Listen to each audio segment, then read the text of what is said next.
Number one అంటారు. అసలైన number one Guru Kashi university.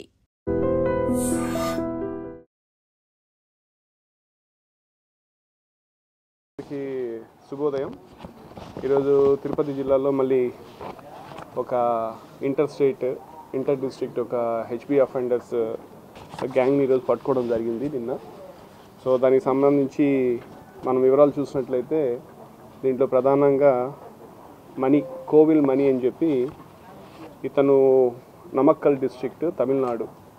So ఈ గ్యాంగ్కి ఇతనే ప్రధానమైనటువంటి లీడరు. సో ఇతనితో పాటు సురేష్, తర్వాత కుమార్, దెన్ మణికంఠ, ఈ నలుగురు వ్యక్తులు కలిసి మనకు రీసెంట్గా నెల్లూరు డిస్ట్రిక్ట్లో వేదాయపాలెంలో ఒక మేజర్ అఫెన్స్ చేయడం జరిగింది. సో అఫెన్స్ చేసిన తర్వాత మన దగ్గర కూడా కొన్ని అఫెన్సెస్లో వీళ్ళు పార్టిసిపేట్ చేశారన్న మనకు ఒక అనుమానం. అండ్ అక్కడ వాళ్ళకు ఒక సీసీటీవీ ఫుటేజ్ రావటం, ఆ ఫుటేజ్ బేస్ చేసుకున్న ఆధారంగా మనం కూడా ఇక్కడ టెక్నికల్గా మనం కూడా ఫుటేజెస్ కలెక్ట్ చేసి వీళ్ళ యొక్క పాత్ర కొంత నిర్ధారించుకున్న తర్వాత ప్రాథమికంగా ఇమీడియట్గా టీమ్ ఫామ్ చేసి మా ఎస్డిపిఓ పుత్తూరు, తర్వాత అట్లాగే సిఐ పుత్తూరు రూరల్, మా additional SP crimes, SI KBB Puram, SI Pichatur అందరూ కలిపి ఎట్టి పరిస్థితుల్లో మనం ఈ కేసెస్ డిటెక్ట్ చేయాలన్న ఇదితోటి ఎఫర్ట్స్ చేయటం. దాని ఫలితంగా నిన్న వీళ్ళందరినీ కూడా నలుగురిని మేము కస్టడీలో తీసుకోవడం జరిగింది. తీసుకున్న తర్వాత వీళ్ళని విచారించగా వీళ్ళు మాకు దగ్గర కూడా దాదాపు టోటల్గా అన్నీ చూసినట్లయితే 9 కేసులు. ఇప్పుడు నవాబ్పేట కేసు పక్కన పెడితే మన జిల్లాకు సంబంధించిన 8 కేసెస్లో వీళ్ళ పాత్ర ఉన్నట్టుగా వాళ్ళు కన్ఫెస్ చేయడం జరిగింది.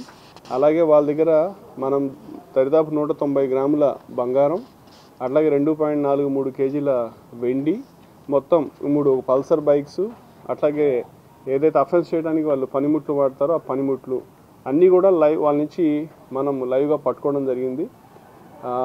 దీని అంతటి విలువ తీసుకున్నట్లయితే దాదాపు 20,40,000 రూపాయలు విలువ కలిగిన ప్రాపర్టీని రికవర్ చేయడం జరిగింది. సో ఈ సందర్భంగా ఇంత మంచి ప్రతిభ చూపించి ఈ అంతర్రాష్ట్ర ముఠాని, అంతర్జిల్లా ముఠాని పట్టుకున్నటువంటి మా అడిషనల్ ఎస్పీ క్రైమ్స్కి, అట్లాగే మా ఎస్డిపిఓ పుత్తూరు రవికుమార్కి, వాళ్ళ మా క్రైమ్స్ ఇన్స్పెక్టర్స్ ఇద్దరు కూడా ప్రకాష్ రెడ్డి, శివకుమార్ రెడ్డి, అట్లాగే ఇన్స్పెక్టర్ పుత్తూరు, వాళ్ళ టీం అంతటికి కూడా నా ప్రత్యేకమైన అభినందనలు తెలియజేస్తున్నాను. వీళ్ళు ఇంకా వివరాలు చూసినట్లయితే ఈ కోవిల్ మణి అనే అతని మీద దాదాపు 50 కేసులు ఉన్నాయి. అట్లాగే ఈ సురేష్ అనే అతని మీద కూడా 15 కేసులు, మణికంఠ మీద 18 కేసులు, కుమార్ మీద 18 కేసులు. ఇట్లా వీళ్ళు చూసినట్లయితే 18, 15, 50 కేసులు ఉన్నటువంటి వ్యక్తులు. వీళ్ళందరూ బాగా కరడుగట్టిన దొంగలు. సో ఇలాంటి దొంగల్ని పట్టుకోవడం అనేది నిజంగా ఒక మంచి వర్క్.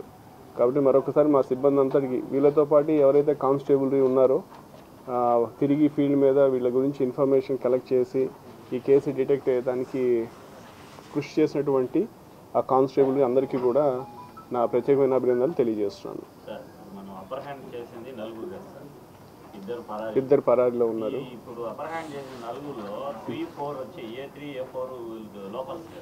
అవును, వీళ్ళందరూ కూడా బయట జైల్లో ఉన్నప్పుడు వీళ్ళకి పరిచయం అయింది. జైల్లో పరిచయం వీళ్ళకి అక్కడ ఉండగా అక్కడ పరిచయం మీద తర్వాత బయటకు వచ్చిన తర్వాత జనరల్గా మనకు అఫెండర్స్ అందరూ చాలా వరకు అలాగైతే అక్కడికి వెళ్ళిన తర్వాత వీళ్ళు ఒకరికొకరు స్నేహాలు అవుతాయి, పరిచయాలు అవుతాయి. వీళ్ళు ఒక రాష్ట్రానికి సంబంధించిన ఇంకో రాష్ట్రంతో పరిచయం ఏర్పరచుకొని ఇప్పుడు అంతర్రాష్ట్ర ఇదిగా అవుతూ ఉంటుంది. అట్లా చాలా సందర్భాలు ఉన్నాయి. కాబట్టి వీళ్ళు కూడా ఆ విధంగా అక్కడ జైల్లో ఉన్నప్పుడు వీళ్ళకి పరిచయం ఇలా కలిశారు.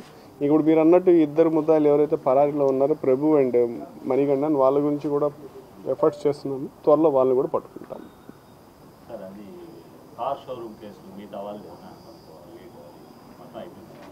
అది కార్ షోరూమ్ది మొన్న అది డ్యామేజ్ చేస్తున్నదా?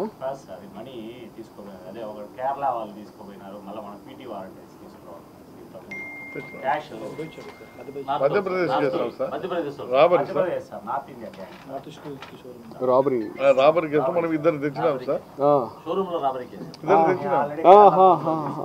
కేసు వాళ్ళ గురించి ఇంకా ఎఫర్ట్స్ చేస్తున్నాము. ఇంకా పాజిటివ్ లీడ్స్ అయితే లేదు. మళ్ళీ చూస్తాం అట్లా ప్రస్తుతానికి అయితే. వీళ్ళ మీద పీడీ యాక్ట్ లేదు. మనం ఇప్పుడు మన ఈ లోకల్ ఉన్నారు కాబట్టి వీళ్ళ మీద మనం షీట్స్ ఓపెన్ చేస్తాము, అక్కడ ట్రాన్స్ఫర్ చేస్తాము. అట్లాగే పీడీ యాక్ట్ వేయాలంటే మనకు ఆ పరిధి, ఇంత పరిధి లోపల ఇన్ని కేసులు ఉండాలా. ఒకసారి విచారించి ఒకవేళ ఆ క్రైటీరియా కింద వీళ్ళు ఉంటే వాళ్ళ మీద పీడీ యాక్ట్ డెఫినెట్గా ఇన్వోక్ చేయడానికి ట్రై చేస్తాం. నిజంగా ప్రస్తుతం ఉన్నటువంటి సమాజం దేనికి ప్రయారిటీ ఇస్తుంది? ఆర్థిక సంబంధాల చుట్టూ మాత్రమే తిరుగుతుంది. మళ్ళీ ఎన్నికలంగానే చాలా విరక్తి కలుగుతుంది. మంచి అనిపిస్తుంది కదా, లేడీస్ కూడా ఛాలెంజింగ్ జాబ్స్ చేసినప్పుడు చాలా బాగుంటది. ఫుడ్ డెలివరీ ఇవ్వటానికి వెళ్ళినటువంటి డెలివరీ బాయ్ అనిల్ పై కళ్ళ ముందు